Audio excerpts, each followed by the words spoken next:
집을 알아볼 때 무엇을 봐야 할지 모르시는 분들이 의외로 많더라고요. 저도 처음 집을 보러 갔을 때 수돗물 틀어서 잘 나오는지 확인하고 변기물은 잘 내려가는지 확인하는 것이 제가 하는 것의 전부였습니다. 대부분의 사람들은 집을 사본 경험이 전혀 없거나 많아야 한두 번 사본 것이 대부분일 겁니다. 그러니 집을 살 때 무엇을 봐야 하는지 잘 모르는 것은 어쩌면 당연한 것이죠. 집을 알아볼 때 무엇을 체크해야 하는지 쉽게 알려드릴게요. 이것만 체크해도 집 잘 샀다는 이야기를 들으실 수 있을 겁니다. 금전적으로도 크게 손해보지 않게 되고요. 그럼 지금부터 집 살 때 무엇을 봐야 하는지 알아보겠습니다. 집을 살 때는 크게 세 부분으로 나눠서 살펴보는 것이 편합니다. 첫째, 아파트 주변 지역을 살펴본다. 둘째, 아파트 단지를 살펴본다. 셋째, 해당 아파트 내부를 살펴본다. 이렇게 세 부분으로 나눠서 체크하는 거죠. 그럼 먼저 아파트 주변 지역에서 체크해야 할 것을 알아볼게요. 먼저 교통을 봐야 합니다. 수도권이라면 지하철역이 얼마나 가까운지 봐야 하고 버스 정류장과도 얼마나 가까운지 봐야 하죠. 대중교통이 편리한지를 보는 것이죠. 아파트에서 지하철역까지 얼마나 가까운지 실제로 걸어가 보면 좋아요. 특히 지하철의 경우 강남, 여의도, 광화문으로 쉽고 빠르게 갈 수 있는 노선이 가까이 있으면 아주 좋아요. 많은 사람들이 출퇴근이 가까운 집을 선호하기 때문이죠. 강남, 여의도, 광화문은 일자리가 가장 많은 곳이죠. 이런 곳으로 빠르게 출퇴근할 수 있는 아파트라면 인기가 많아요. 나중에 아파트를 팔려고 할 때도 수요가 많아서 잘 팔리기도 하고요. 둘째, 주변에 초등학교, 중학교가 가까이 있는지 확인해야 합니다. 아이를 둔 부모님은 학교가 가까이 있는 것을 훨씬 선호하죠. 특히 초등학교의 경우 큰 도로를 건너지 않고 갈 수 있다면 더더욱 좋고요. 학군이 좋은 곳이라면 많은 부모님들이 선호하죠. 직장과의 거리보다 좋은 학군을 선택하는 부모님도 많이 있어요. 더불어서 학원가가 가까이 있으면 좋아요. 학교를 마친 아이들이 혼자서도 다녀올 수 있는 학원이 주변에 많은지 살펴보는 것이죠. 대부분의 학군지에는 큰 학원가가 형성되어 있어요. 큰 학원가가 아니더라도 괜찮은 학원들이 주변에 많이 있으면 좋습니다. 셋째로 주변 상권을 살펴봐야 합니다. 엄마들이 좋아하는 상권이 많은 것이 좋아요. 대표적으로 대형 마트나 시장, 백화점, 병원, 스타벅스와 같이 좋은 상권이 가까이 있으면 좋아요. 하지만 술 마시고 노는 유흥 상권은 선호되지 않아요. 오히려 이런 상권은 아이들 교육에 안 좋기 때문에 기피 대상이죠. 그 다음으로 살펴볼 것이 주변의 자연 환경입니다. 주변에 산책할 수 있는 공원이나 호수, 산이나 강이 있으면 좋아요. 이런 자연 환경이 주변에 있으면 삶이 풍족해지고 여유로워집니다. 마지막으로 주변에 유해시설이 없는지도 확인하는 것이 좋습니다. 사람들은 선호하는 것보다 유해시설이 있는 것을 더 싫어하는 경향이 있어요. 아파트 주변에 쓰레기 소각장이나 공장, 사창가나 고압선 같은 유해시설이 있으면 피하는 것이 좋겠죠. 한 가지 팁을 더 드리자면 낮에 와봤으면 밤에도 한번 와보는 것이 좋습니다. 낮과 다르게 밤에 분위기가 변하는 곳도 있어요.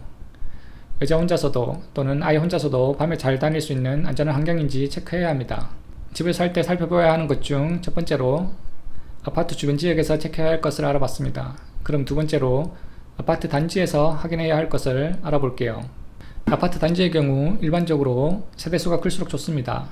한 동뿐인 나홀로 아파트보다는 세대수가 1000세대 이상으로 큰 아파트 단지가 좋죠. 아파트 단지가 크면 편의시설과 커뮤니티 시설이 좋아져요. 놀이터, 주민 카페나 헬스장 등 편리하게 누릴 수 있는 시설들이 늘어납니다. 아파트가 크면 그만큼 쾌적하기도 하고요. 최소한 300세대 이상의 아파트를 선택하는 것이 좋아요. 가능하다면 500세대 이상을 추천드려요. 둘째, 아파트 단지에서 반드시 살펴봐야 하는 것이 주차 대수입니다. 세대당 몇 대를 주차할 수 있는지 살펴보는 것이죠. 요즘은 한 가구당 2대의 자동차를 가지고 있는 경우도 많죠.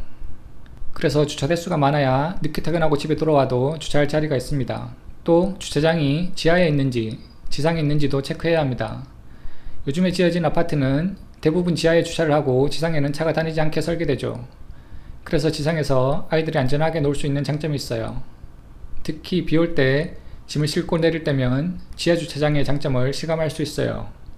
그리고 옛날 아파트의 경우 지하 주차장이 있더라도 엘리베이터가 지하로 바로 연결되지 않는 경우도 있어요. 이 부분도 잘 체크해야 합니다. 세 번째로 아파트 앞동과 뒷동에 간격이 넓은 단지가 좋습니다. 동간 간격이 넓어야 일조권과 조망권이 좋아져요. 사생활도 더 잘 보호되고요. 동간 간격이 넓어야 더 쾌적하게 느껴지죠. 너무 다닥다닥 붙어 있으면 답답해요. 그리고 네 번째로 아파트의 브랜드를 확인해 봅니다. 레미안이나 자이, 힐스테이트, 프루지오와 같이 누구나 한번 들으면 알 수 있는 브랜드 아파트가 좋습니다. 같은 입지라면 브랜드 아파트를 더 선호하죠. 브랜드와 더불어 아파트가 몇 년이 되었는지도 살펴봐야 해요. 당연하겠지만 신축이 구축보다 훨씬 더 인기가 좋아요.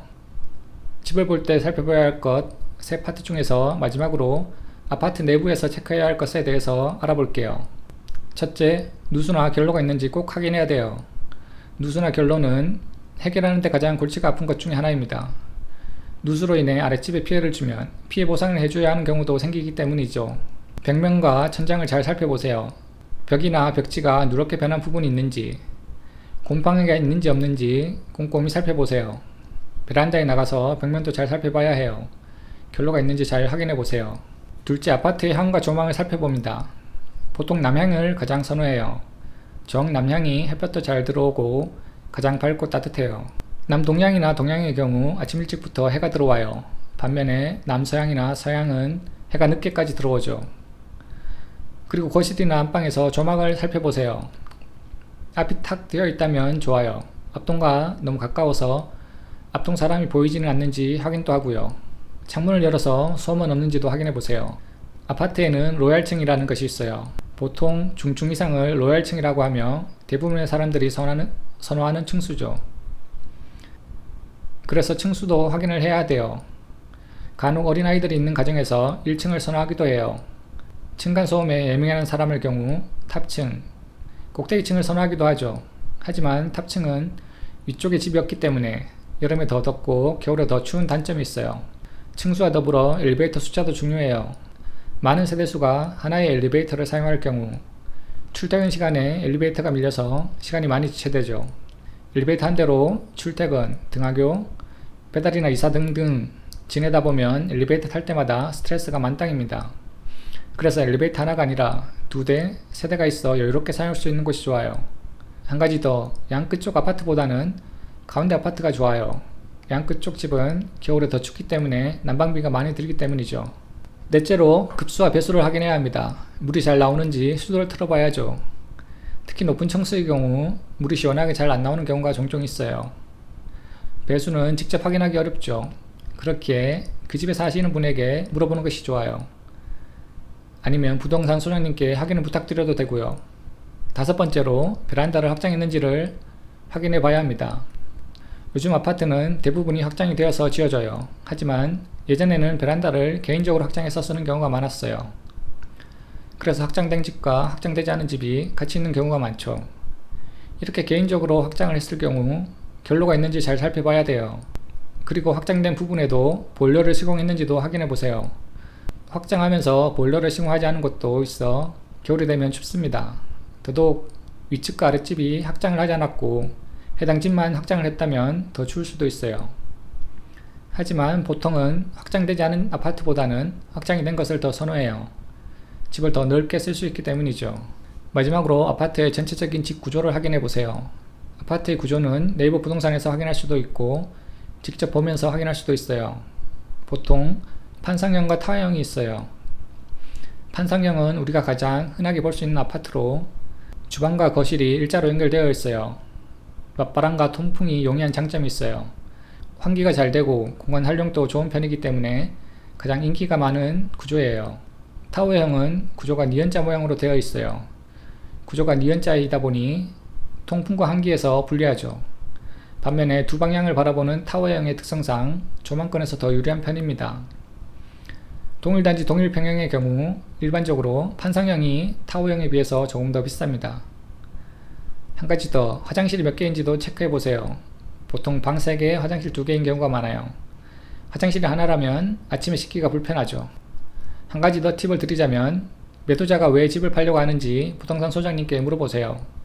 집주인이 사정이 있는 경우 협상해서 가격을 조금 싸게 조정해 볼 수도 있어요. 유리한 입장에서 협상을 진행할 수 있는 것이죠. 그리고 집을 볼 때는 여러 집을 같이 보는 것이 좋아요. 부동산에 연락해서 하루에 보여줄 수 있는 것을 여러 개 다 보여달라고 하는 거죠. 시간을 절약할 수 있어요. 이때 사진이나 동영상을 찍어두면 좋아요. 그게 안된다면 메모를 해두세요. 여러 집을 보게 되면 나중에 어느 집이 어느 집인지 헷갈리기 때문이죠. 지금까지 집을 볼 때 꼭 살펴봐야 하는 체크리스트에 대해서 알아봤어요. 이것들만 잘 체크해도 집 잘 샀다는 이야기를 들으실 수 있을 거예요. 그럼 한번 정리해 볼게요. 집을 살 때는 크게 세 부분을 체크해야 합니다. 첫째, 아파트 주변 지역. 둘째, 아파트 단지. 그리고 아파트 내부. 이렇게 세 부분으로 나눠서 체크합니다. 아파트 주변 지역에서는 지하철 같은 교통, 학군, 상권, 그리고 자연환경과 유해시설을 체크합니다. 아파트 단지에서는 세대수, 아파트 연식, 지하주차장 유무, 주차대수, 그리고 동강 간격과 브랜드를 확인해야 하죠. 마지막으로 아파트 내부에서는 누수나 결로, 급수와 배수, 향과 조망, 층수 그리고 구조와 베란다 확장 여부를 확인하면 됩니다. 집 살 때 꼭 봐야 할 체크리스트가 필요하신 분들은 댓글 링크를 통해서 받아가시면 됩니다. 영상이 마음에 드셨다면 구독과 좋아요 부탁드립니다. 채널이 작기 때문에 구독해 두시면 나중에 찾아보실 때 편하실 겁니다. 그럼 오늘도 시청해 주셔서 감사합니다.